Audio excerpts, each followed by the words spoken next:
नमस्कार बच्चों। नमस्कार बच्चों। बच्चों, हम लोग मनुष्य में जो पाचन तंत्र होता है उसके बारे में जानेंगे।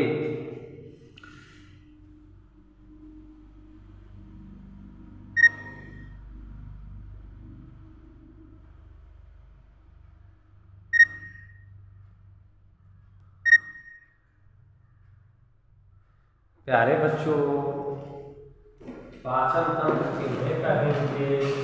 देखिए, पाचन तंत्र।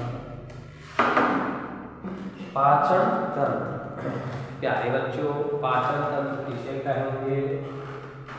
तो कई तंत्र मिलकर भोजन को पचाना पाचन तंत्र का, मतलब कई तंत्र मिलकर के जब भोजन को पचाएगा, मतलब कई तंत्र मिल करके, जैसे कि मुंह हो गया, जीभ हो गया, दांत हो गया, आमाशय हो गया, ग्रहणी हो गया, छोटी आंत हो गया, बड़ी आंत हो गया। जब कई तंत्र मिल करके भोजन को पचाना पाचन तंत्र, तो कई तंत्र मिल करके भोजन को पचाने का काम करता है, तो यही क्या कहलाता है? पाचन तंत्र। अगला पॉइंट हम बात करेंगे पाचन के। इसके बारे में बात करेंगे पाचन के। पाचन क्या होता है, यानी कि डाइजेस्टिव क्या होता है?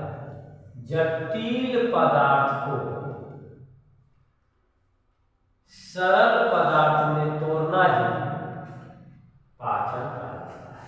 यानी कि जटिल पदार्थ को सरल पदार्थों में तोड़ देगा मेरे प्यारे बच्चों, वही क्या कहलाएगा प्यारे बच्चों? पाचन कहलाएगा। जैसे हम लोग रोटी खाते हैं, भात खाते हैं, सब्जी खाते हैं, एक जटिल पदार्थ होता है और उसको सरल पदार्थ में तोड़ देना ही पाचन कहलाएगा। यह क्रिया भौतिक एवं रासायनिक दोनों होता है। मतलब ये जो पाचन का क्रिया है भौतिक भी होती है और रासायनिक भी होती है। पाचन का क्रिया जो है मेरे प्यारे बच्चों भौतिक भी होता है और रासायनिक भी होता है। भौतिक का मतलब जैसे पानी पीते हैं, पानी आता है। रासायनिक जैसे भात खाते हैं और भात का रूप नहीं होता तो वो रासायनिक होता है। भोजन का मुख्य कार्य भोजन से ऊर्जा प्राप्त, मतलब भोजन का मुख्य कार्य जो है, भोजन का मुख्य कार्य भोजन से हमें ऊर्जा प्राप्त करना है। अब कहेंगे पाचन किसका होता है? तो कार्बोहाइड्रेट का पाचन होता है, प्रोटीन का पाचन होता है। फैट इंग्लिश शब्द है और हिंदी में इसे हम वसा कहते हैं। पाचन किसे होता है प्यारे बच्चों? तो कार्बोहाइड्रेट का होता है, प्रोटीन का होता है, फैट का होता है, वसा का होता है। ठीक है भाई। जल, खनिज, विटामिन, इन तीनों का मेरे प्यारे बच्चों पाचन नहीं होता है। ठीक है। अगला बदलिए, आगे समझेंगे आहार नाल की लंबाई 32 फीट या 8 से 10 मीटर होती है। आहार नाल का जो लंबाई होता है, आहार नाल का जो लंबाई होता है 32 फीट या 8 से 10 मीटर। और बात करेंगे आहार नाल का पहला भाग मुख गुहा। आहार नाल का जो पहला भाग है ये हमारी मुख गुहा है। मुख गुहा में दांत होता है, दांत होते हैं, जिह्वा होते हैं, दांत होते हैं, जिह्वा होते हैं, 3 जोड़ी लाल ग्रंथियां पाई जाती हैं। जैसे कि हमारे 3 जोड़ी लाल ग्रंथियां की बात करेंगे तो पैरोटिड जो सांप में जहर का काम करता है, सबमैंडिबुलर, सबलिंगुअल। मनुष्य में प्रतिदिन 1.5 लीटर लाल बनता है। मनुष्य में प्रतिदिन जो है, मनुष्य में प्रतिदिन 1.5 लीटर लाल बनता है। लाल में 4 प्रकार के एंजाइम पाए जाते हैं। मेरे प्यारे बच्चों, लाल में 4 प्रकार के एंजाइम पाए जाते हैं, उन्हें अभी हम देख रहे हैं।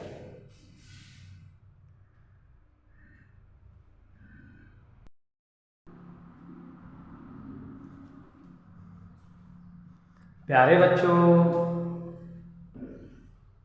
हमें 4 प्रकार के, प्यारे बच्चों 4 प्रकार के हमें क्या पाया जाता है? 4 प्रकार के लार पाया जाता है, जैसे कि लाइसोजाइम 4 प्रकार के हैं। एक है लाइसोजाइम, 4 प्रकार के हैं लाइसोजाइम, जो ये कीटाणु जीवाणु को मारने का काम करते हैं। हमें 4 प्रकार के लार पाए जाते हैं लाइसोजाइम, जो कीटाणु और जीवाणु को मारते हैं। टाइलिन और डायस्टेज, स्टार्च चोकर का पाचन करता है। टाइलिन और डायस्टेज, टाइलिन और डायस्टेज स्टार्च या चोकर का पाचन करता है प्यारे बच्चों। म्यूकस भोजन को चिपचिपा बना देता है। म्यूकस जो होता है, म्यूकस भोजन का चिपचिपा बना देता है। ग्रास नली या ग्रासिका, ग्रास नली या ग्रासिका इसकी लंबाई, मतलब ग्रास नली या ग्रासिका इसकी लंबाई 25 सेंटीमीटर होती है। इसमें पाचन की क्रिया नहीं होती है। ग्रास नली या ग्रासिका, ग्रास नली या ग्रासिका इसकी लंबाई 25 सेंटीमीटर होती है। इसमें पाचन की क्रिया नहीं होती है। ग्रास नली या ग्रासिका इसकी लंबाई जो होती है 25 सेंटीमीटर होती है, 25 सेंटीमीटर होती है। इसमें पाचन की क्रिया नहीं होती है। मुंह से आने वाली भोजन जो पूर्ण रूप से पाचन नहीं होता है उसे बोलस कहते हैं।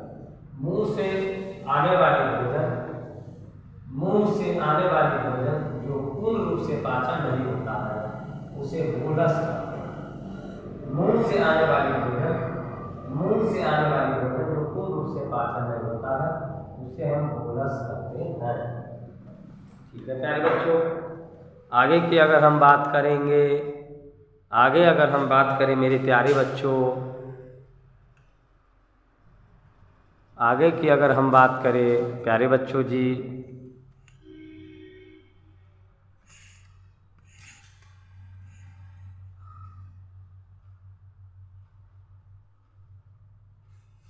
आगे की बात करें तो आगे है आमाशय, आमाशय या पेट, आमाशय या पेट।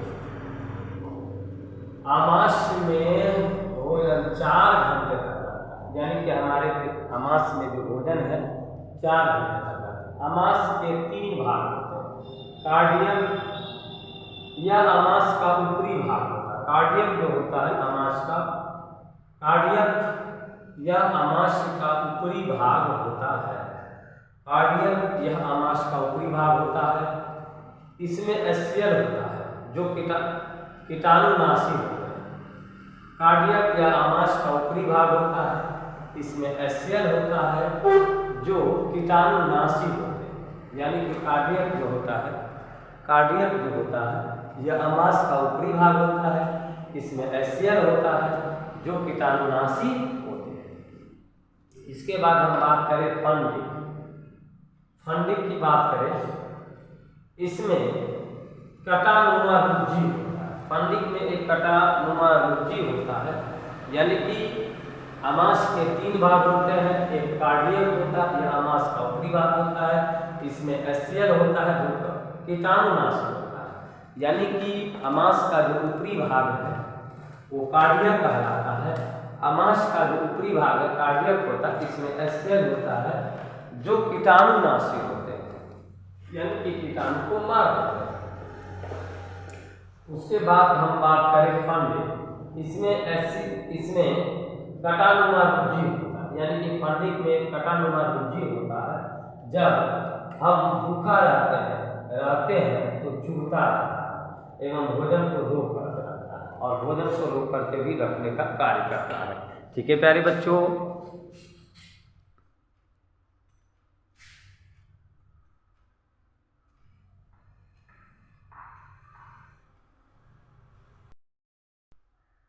प्यारे बच्चों हम लोगों ने देखा आमाशय में, आमाशय के 3 भाग कार्डियक, फंडिक और पाइलोरिक। आमाशय के 3 भाग देखा, कार्डियक, फंडिक और पाइलोरिक।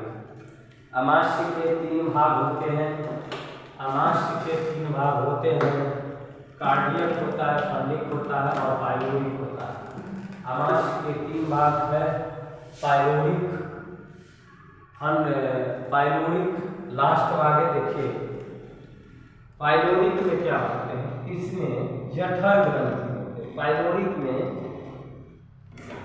जठर ग्रंथि होते हैं। पाइलोरिक में क्या होते हैं प्यारे बच्चों, पाइलोरिक, इसमें जठर ग्रंथि जिससे जठर रस निकलता है।